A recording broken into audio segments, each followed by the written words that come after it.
reka mbanze nkohereze ikaze wowe uteze amatwi none ahangaha iyi channel cyangwa se uri kuri uyu murongo, ariko nyamuneka banza ukande subscribe kugira ngo tugende tujyana n'ibintu na bimwe bigiye bigezweho, nidushyira amakuru yabone dushyira ikiganiro uhita ucyakira notification igiye ihita kugera ako kanya. Ariko reka ntabatinde nyarukiye muri Repubulika Iharanira Demokarasi ya Kongo. Ibiri kuvugirwa muri Repubulika ya Demokarasi ya Kongo ni ibintu biri ahantu hose ndetse ku nkoranyambaga zigiye zitandukanye. Umutwe wa 23 ubu ngubu hari icyo wamaze kuba wakora ndetse wagaragaje ko ari umutwe ugifite ubumuntu muri kino gihugu cya Repubulika Iharanira Demokarasi ya Kongo. Ariko ndaza kukubwira ko Perezida wa Repubulika Paul Kagame ubwe arishimira ikintu kizima umutwe wa 23 wakoze hagati ya FARDC ndetse n'igisirikare cya 23, ati bateye intambwe nzima. By'umwihariko ndishimye cyane kubona abaturanyi banjye rwose barikiye kurwana ndetse bagiye kuba bamererwa neza cyangwa se bakamerana neza. Ni impamvu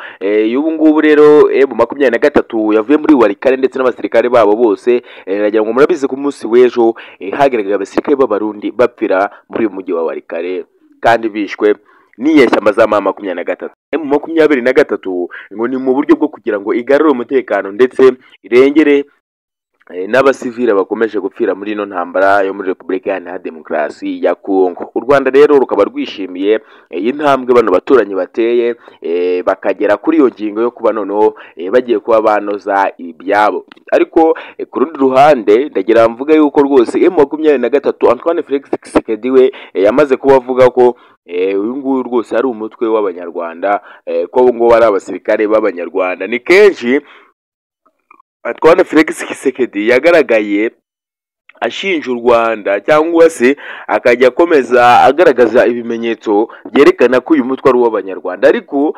amahanga yo navuga ko yese abibona mbere agatangira ndetse no kugenda afatira igihugu cy'u Rwanda ibihano. Ariko Perezida wa Repubulika Paul Kagame we rwose yagaragaye avuga ati nishimiye nge ibiganiro mwe mujye kugirana mwe ubwanyu mukabona aho ikibazo kiri mukakicara mukakinonosora. Ariko ku rundi ruhande Perezida Antoine Tshisekedi we ubwe yavuze ko n'ubundi nibifuza ibintu binini cyangwa se bakifuza ibya mirenge n'ubundi ni hahandi arabarasaho, dore ko yamaze gutakambira igihugu cya Leta Zunze Ubumwe za Amerika. Yamaze kuba Donald Trump yavuga ati none ubu ngubu humura, ubu ngubu ngiye kuba nanjye nakwivanga muri ibi bya Repubulika yawe. Ariko ibi ngibi icyo nakubwira cyo ikintu bizacura izi nyeshyamba za M23 nizimara kubona ko zafashe utuntu twinshi muri Repubulika ya Demokarasi ya Kongo, zikabona ko amahanga yose ari gusaba kurekura, n'ubundi ibiganiro byose bazaziha zizabyemera kuko zizi amateka yabereyeyo. Zizi 2012 ibyabaye kamahanga n'ubundi yahagurutse 2012 by'umwihariko kivuye amajyaruguru Goma, hari ahantu inyeshyamba za M23 zamaze kuba zahibasira. Ariko ndagira ngo zirabizi ko n'ubundi zizasaba ibyamirenge kugira ngo zibe zihabaye ndetse zibe ziri ku nyeshyamba za M23 kubera ko zizi ko zafashe uduce kwinshi ndetse kandi zizi ko nazo ubwazo ariko banagifata ariko se amahanga bajya gufatana amahanga hari areba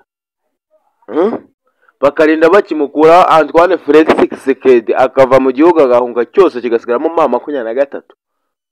Amerika ireba n'amabuye ariyo, abashinwa bareba n'ubutunzi buriyo, ntago bishoboka. Ibyo byose ntibishoboka. Ariko M23 ndagira ko yumve iki kintu. Antoine Felix Tshisekedi we yamaze kuvuga ko n'ubundi nibasaba ibya mirenge ngenda bacanaho umuriro, nta kintu ntago nibubahereza gahenge nibazana ibintu bya mirenge. Igihe cyo nshaka nuko tuganira, nimba ari ukubashyira bakaba bakuru d'offense cyangwa se abanyerondo mu gihugu cyangwa se bakaba bakuriye cyangwa se bakaba bari mu basirikare. Ariko n'ubundi uyu mutwe wo ikintu uzifuza nuko nushaka ko baganira bagashyira hamwe, nuko uzapasuramo igice cyawo n'abaturage bashaka bakaba mu yindi leta ya M23. Antoine Felix Tshisekedi nawe akayobora indi leta, kuko umutwe wa M23 wamaze kuba wavuga ko ushaka leta ya Kivu. Urumva ko ibyo byose ni imipango M23 ishaka kwikorera igihugu cyayo cya kabiri muri Repubulika Iharanira Demokarasi ya Kongo. kuko ibintu yamaze kuba yatangaza byo cyangwa se kubona ko n'ubundi yanamurushije imbaraga kuza uwo ufite igihugu cyose by the way bakaza bakakigufatana bakaba bageze muri kimwe cya kabiri. Urumva ko ni ibintu bikomeye cyane ndetse ko ni umuvuduko udasanzwe uyu mutwe wa M23 ufite by the way.